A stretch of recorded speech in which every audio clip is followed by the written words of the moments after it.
الشيطان الرجيم. بسم الله الرحمن الرحيم. يا أيها الذين آمنوا إن من أزواجكم وأولادكم عدوا لكم فاحذروهم وإن تعفوا وتصفحوا وتغفروا فإن الله غفور رحيم. صدقت يا رب العالمين.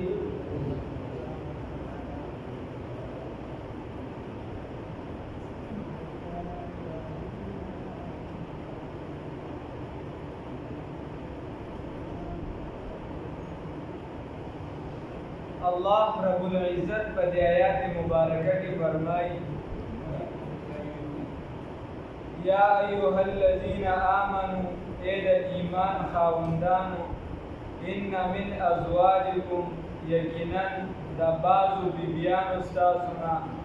و اولادکم او د بعض اولاد د ستاسو نه عدو لکم دا دشمنان دي ستاسو لپاره. الله رب العزت فرمایي چې بعضې بیبیانې ستاسو او بعضې اولاد ستاسو دا ستاسو دشمنان دي. فاحذروهم نو ځان بچ کړئ د دغه بیبیانو نه او د دغې اولاد. خبره داسې ده چې تاسو ته ما ویلو چونکې دا صورت دا بین الاقوامي سطح مخکې نیشنل یعنې د قومي سطحې خبره وشوه، اوس به دا ته په عالمي سطح باندې خبرې کوله شروع ده. نو د دې وجې الله رب العزت فرمایي چې کله ته بین الاقوامي کار کې عالمي سطح باندې لګیایي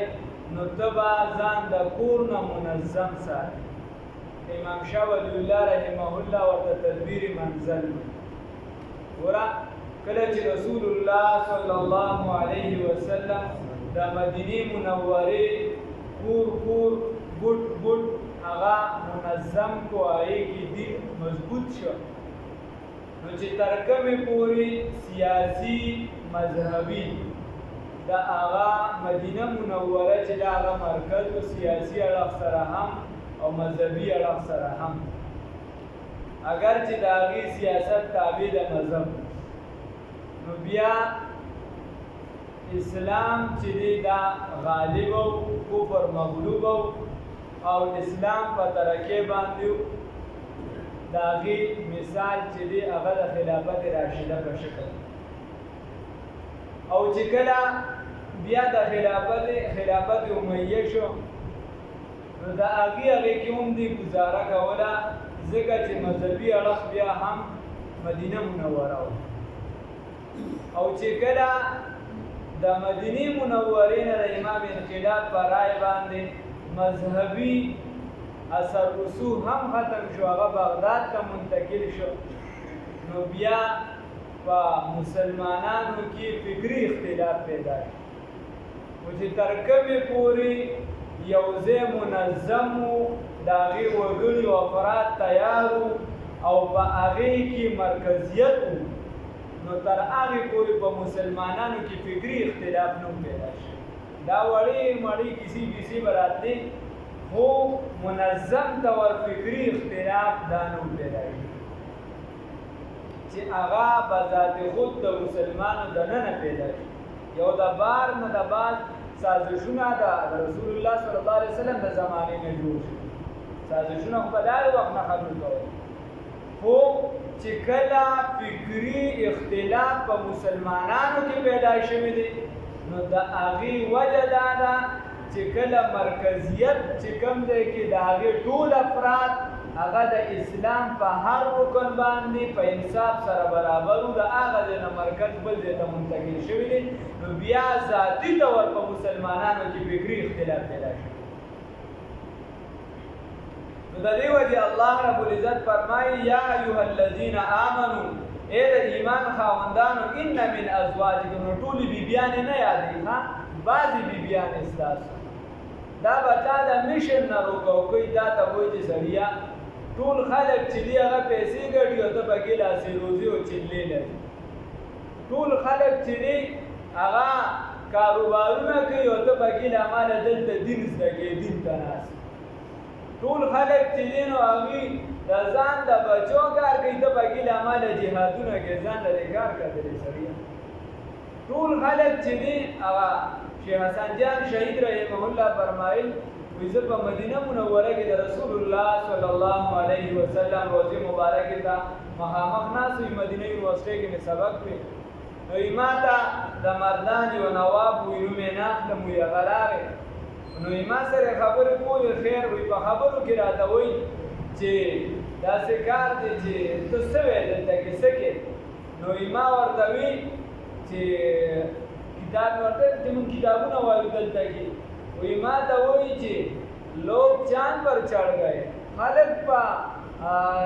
سپومے باندې وختلو، تاسو ابھی تک نیلے هودے کتابیں پڑھ رہے ہو، تاسو اوسه پورې دا کتابونه وایي، دا کسی پیسې اوسه پورې دا وایي. ما وی چې لا حول ولا قوة، رسول الله صلی الله علیه وسلم روضې مبارکې له راغلي او دلته کې هم ستا دا خبره ده. الله دې وساتي، سخته خبره ده چې کله مرکز کې ستا کمزوري راشي لکه ته اوس وګوره، نو د هغې اثر ډایرکټ په ټول عالم اسلام باندې کېږي. چې کله ته دا ووې چې یهودیان زما رونه دي نه دي، سم پلاران دي د رایې والا، اوس خو لا جنت البقي ته سره ګرځي، میدان عرفات کې ګرځي، نوې د هغه کې وګوره میدان عرفات کې هم ګرځي. دا خو هسې کیسې دی چې دې ځای ته رانهلو، پلانکي ځای ته رانهلو. او داسې د جهانونو بې غیرته او پته نه لګي په اسلام به هم شک وکړي چې د اسلام په جامه کې بل څوک ورغلي که څه دي، والله اعلم. قادیانان هم تلي بعضې موقعو باندې تاسو تاریخ نه ګورئ، تلي دي د یو څه بل څه لپاره. ځکه مسلمان خو داسې کار نه کوي چې په مزدلفه او په میدان عرفات کې ناست دي او هغه دې هلته کې د احرام په حالت کې تاش لګوي. ته به وې د خدای پاک عذاب به در باندې څنګه نه راځي چې یو کس د حرم شریف حرمینو کې ناست وي او په حالت د احرام کې ناست وي او تاش لګوي هلته کې، او د حج په ورځو کې ناست وي، په مبارکو ورځو کې ناست وي. باقاعده شته وي دا مسلمانان دي. یہ مسلمان ہے جنہیں دیکھ کر شرمائے یہود. درته ځکه وایو چې د نوې کل تربیت ضروري دی، تربیت یې ضروري دی، که تربیت یې ته نه کې بل خوا بل څوک به کوي. د مرکز تا دا حال دی، د مرکز دا حال دی چې په حالت د احرام کې چې الله وایي چې دلته تاسو جایز چیزونه پکې ناجایز دي چې دا مه کوه، بیبي ته نزدېکت مه کوه، دا مه کوه، دا مه کوه. په هغه حالت کې یو کس جواري کې هلته ناست په حرم، ته ووایه چې د خدای په قهر به نه رانازلېږي. ته ووایه بیا به د شیطانانو د خوا نه چې دي هغې کاڼي نه اوچتوي په ټرکونو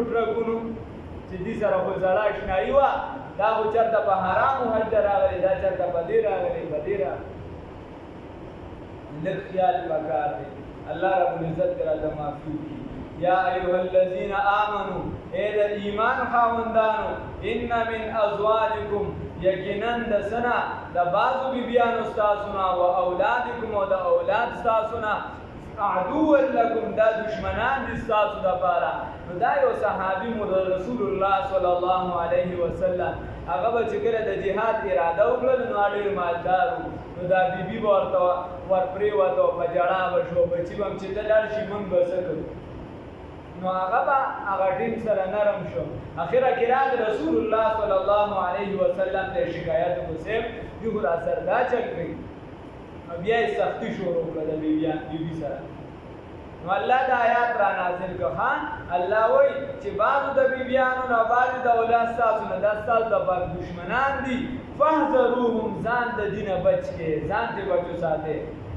اوس سختي هم دونه مه کوه، دی په دې پروګرام نه دی پوهې، په دې میشن نه دی پوهې، په طریقې پوهې که چې دی ستا سره ملګري په دې کار کې جوړ شي. نو الله وایي وان تعفو، که چېرته تاسو عفو وکړه، وتصفحوا درگذر مکو سختی بی مکو خیر دی درگذر مکو وتغفروا وبخنا مکرلا نو فإن الله یقینا الله رب العزت غفور الرحیم بخنا کون کی اور رحم کون کی. یا اللہ فرمائی انما یقینا خبر دادا اموالکم مالون استاسو و اولادکم او اولاد استاسو بعضی مالون استاسو و اولاد استاسو فتنتون دا ازمیخت استاسو دبارا ساسو دبارا دا ازمیخت ها. رسول اللہ صلی اللہ علیہ وسلم پا منبر باندې تشریف فرماو او خطبه ورکوله حسنین راغلل یو راو ورزیدن رسول الله صلی الله علیه وسلم در راغی راوچت ابن بیاوی وی الله پرشیا ویلی چې انما اموالکم و اولادکم فتنه. بیا دکشن عبدالله ابن عباس رضی اللہ تعالی عبدالله ابن مسعود سے فرمائی چې لکه دا مال او اولاد کو فتنه ده نو دا فتنه چې ده اوس په دې کې بندزان د پاره یو صحابي وای زه د رسول الله صلی الله علیه وسلم سره موجود ما ته وای چې سبچی رشتہ کنه وای زما قبیله ته راغلی ما ورته وی چې او اوس پیدا شو کده دې په ځای یو درنده زما د قبیله دا حفاظت لپاره پیدا شو نو دینه بخوا. وی ما ته رسول الله صلی الله علیه وسلم فرمایل چې دا سموایا دا بچی چې دی دا ستا دپاره څه شی دی دا ستا دپاره د سترګو یهوالې دي او چې کله وفات شي دي نو دا ستا دپاره اجر دی. وی بیا یې راته وفرمیل چې او دا د بزدلۍ یو سبب هم دی دا د بزدلۍ یو سبب هم دی. نو د دې وجې عبدالله بن مسعود سے فرمایي وی بیا خو دا داسې فتنه ده وی د دې باره کې د هرې فتنې نه هم ته فنا هم نشي غوښتې چې داسې سوال وکړې چې خدایه پاکه اولاد مه راکوه. نو سوال داسې کوه چې اللهم انی اعوذ بک من مضلات الفتن من مضلات الفتن خدایه پاکه ما د هغه فتنو نه محفوظ وساته په کومو کې چې زه واقع کېږم یا ګمراهه کېږم د هغه فتنو نه مې محفوظ وساته. نو مال اولاد دا فتنه دی خو دغه فتنه یعنی ازمیح دی امتحان دی دا به ته په صحیح طور باندې بدلې او ستا کار دی چې ته ورسره څه کړې ستا کار.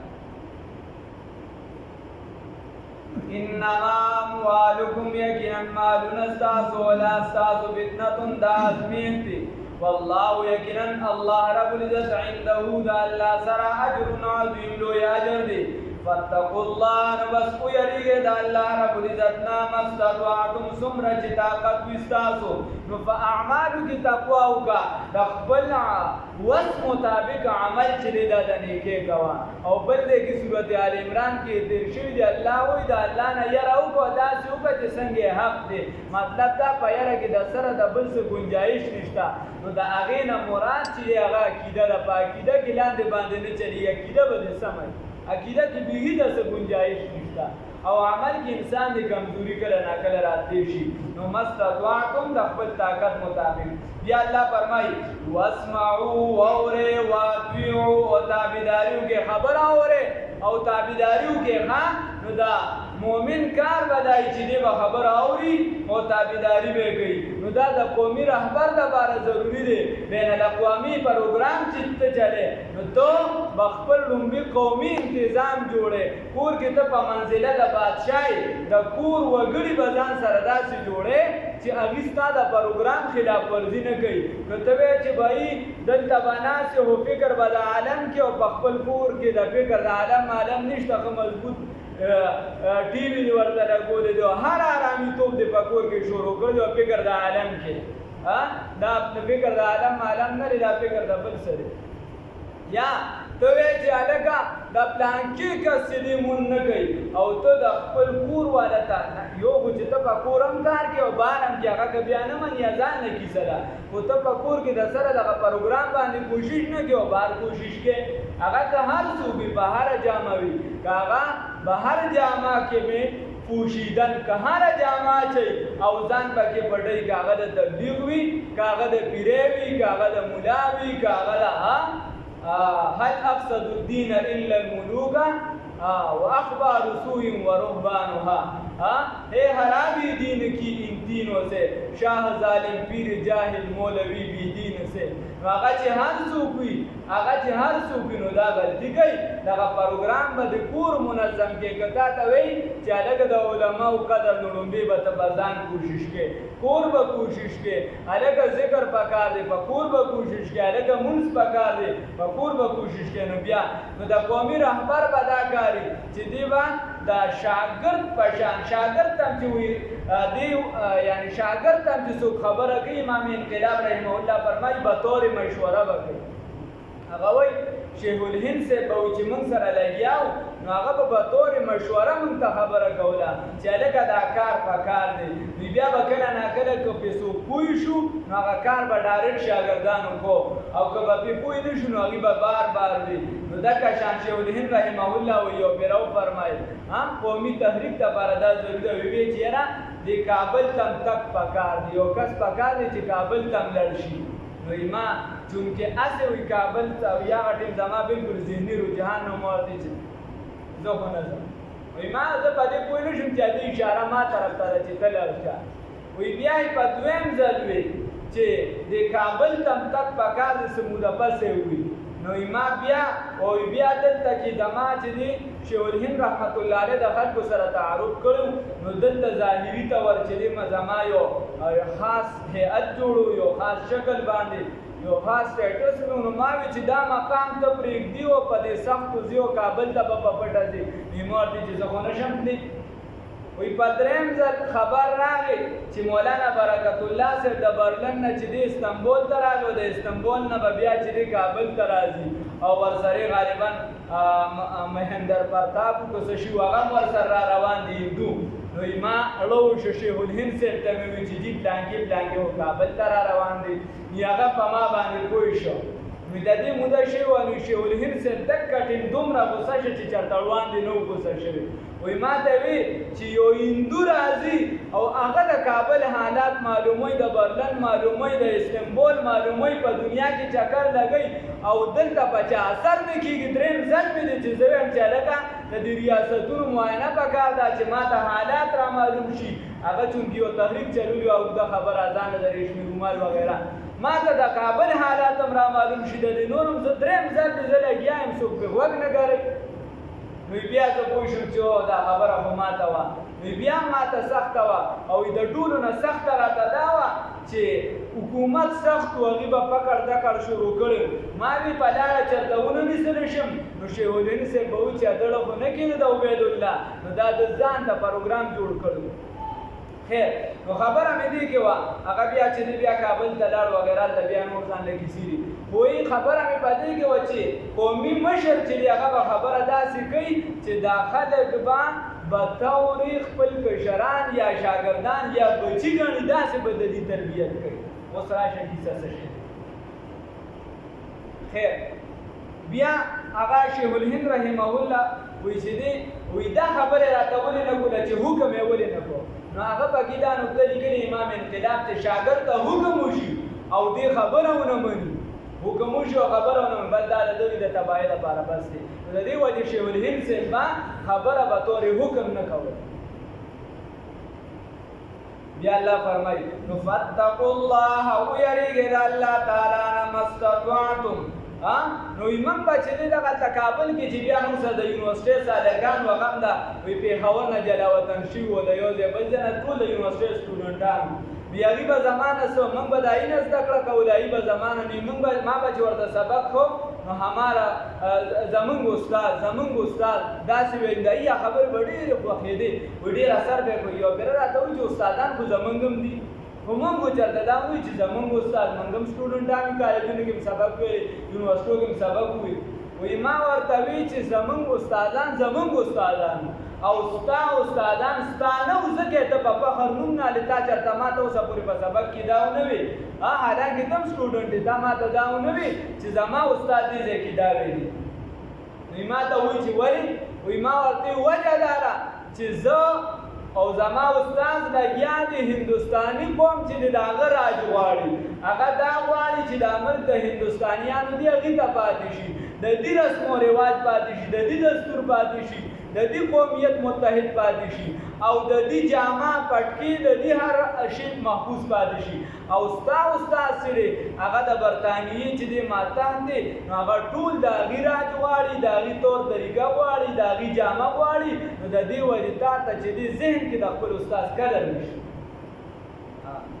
نو د دې وجه چې ګورا په خپل هر سیز باندې په فخر کې نو چې الله وی واسمعوا واوره واطيعوا او تابعداري وکي وانفقوا په دې میشن باندې بیا پیسې لګي صرف دا څه نه چې په نسوار خو دې ته د میاشتې 300 لګي وسیرګټو د شپږ 100 لګي او په دین باندې د 10 روپیا نه لګي جمعات کې چې 10 ورګې نوم ګر جابر 2-3 پیری وګوري دا څه الله وی وانفقوا خرج موکه په دې پروګرام باندې خیرن نو دا غوړه دي لانفسکم استاسو د ځانونو د پاره نفقه ورکې د خپل ځانونو د غوړوالي د پاره ومن یوق شح نفسه ومن یوق هغه څوک چې بچ کړی شو شح نفسه دا غبول د نفس بلنا فاولئک هم المفلحون هم دا کسان کامیاب دي ها یا هو دعا قسم کارونه دي اے الله فرمای ان تقرضوا الله یا قرض ورکې الله رب العزت تعالی قرضا حسنا قرض حسن قرض حسن هغه ته ویل شي چې یا ته چاله پیسې ورکړي هغه ته واپس درکې دي ته قرض حسن ویل شي نو چې څوک د شومتوب نه وساتل شو هغه ځان له نقطه را امام انقلاب فرمایي او څوک چې سو شو قرض ورکړي ځان له نقطه را یا ټول پټوله پیسې ټول مال او دولت لکه ابوبکر رضی الله تعالی عنہ چې ورکړو دا د میشن ته قرباني کو غلې ورکړي ځان ته مفرګا او کداغه شان نشو کولی نو بیا خپل پیسې خپل مال دولت راواخلا دا حکومت ته به تور قرض ورکا لکه کوم چې د بانک سیستم دی یورپ والا کړی موږ چې د کوم راغشتري نو موږ د هغه طریقه کار راغسته دا اوس چې کوم نظام دی دا د هغه طریقه کار دی هغه سود کوي منګه پکې کو په سود باندې قرضه ده منګه مرکو نه حالانکه اسلامي طریقه دا ده چې ته یا ټول پټول د خپل میشن د قرباني ورکا کټول نشي ورکول نو دا پیسې دی راواخله به تور قرضه حکومت ته ورکا خو د حاکم د پاره پکې دا شرط اسلامي حکومت ضروری خیره چې بیا به کله دا کس مطالبه وکړي چې زما پیسې پکار دي هغه به د بل چا نه پیسې را لې خو دغه ټول پټول دغه پیسې ورکړي نو دا د اسلامي بیکاری ده سود مود پکې د سره گنجائش نشته نو تا ته پکې پیدا د حکومت ته پکې پیدا بیا پکې لا رشتہ د ګټې مزاربت دی یو څه بل څه بلا کیږي خو موږ چې کومه طریقه کوو نو دا غیر هغه راټینګ کړي د خپل امریکې نو ان تقرضوا الله کجتا تاسو قرض ورکو الله رب العزت تعالی تو ان تقرضوا الله کجتا ورکو قرض الله رب العزت تعالی قرضا حسنا قرض حسنا يضاعف لكم الله رب العزت بزیات کی دغه تاسو لرا ها تا حکومت د 1000 روپے ورکړي نو دا قانون بالا دست دی ها دلته کې دغه مانم پیټ کی امام انقلاب فرمایي هغه چې تعالی واپس ورته چې 1000 روپے می پکار دي نو هغه د خپل طرف تعالی وایي چې بای تواله دا 10000 روپے والا نو هغه بیا تعالی درکول شي خدا اوس خو د شرایطو په بنا باندې ورکړي یا د شرایطو نه علاوه چې دي هغه سیستم داسې روان دي نو ځکه سود ته منتقل کیږي ورنه چې سود مود نه او په خپل خوخه تا چاله 1000 روپے ورکړي ستا په ځلو وخت ګمان کې نشته دا هم نشته هغه په هغه باندې بلا ګټه او پلس وخت پسې وی چیرې ما سره 2 کال تیر شو دغه په ډیر کار کولې شو تا ته وی چیرې 1000 دی راکړو ما په ډیره ګټه او پلس بس دا یو 1000 والا صحیح ده قرض حسن دې خبره پکې نشته یضاعف لكم زیاد بکی الله رب العزت تاسو لرا د آخرت په حساب سره خان مرته دنیا حساب نه د آخرت ويغفر لكم وبغنب کتاب دا والله یقینا الله رب العزت شکور قدردان دي داسې نه ده چې دا به تورې قرض ورکړو بیا خدای قدر نه بیا هم قدر کوي الله قدردان د عمل دی حلیم او صبرناک دی عالم الغیب عالم دی په غیب باندې او شهادت دی او بهادر سيزونو باندې الله رب العزت تپدر چې دا تا کوم اے د میشن لپاره قرباني ورکړه چې دا ستاسو په ځل کې سړي نو عالم دې پنالي دو باندې او بهادر باندې العزیز غالب دی الحکیم حکمت والا دی دا ترنګ راځي الله دې جهان خیر الله ملک اخلاص پیدا الله دې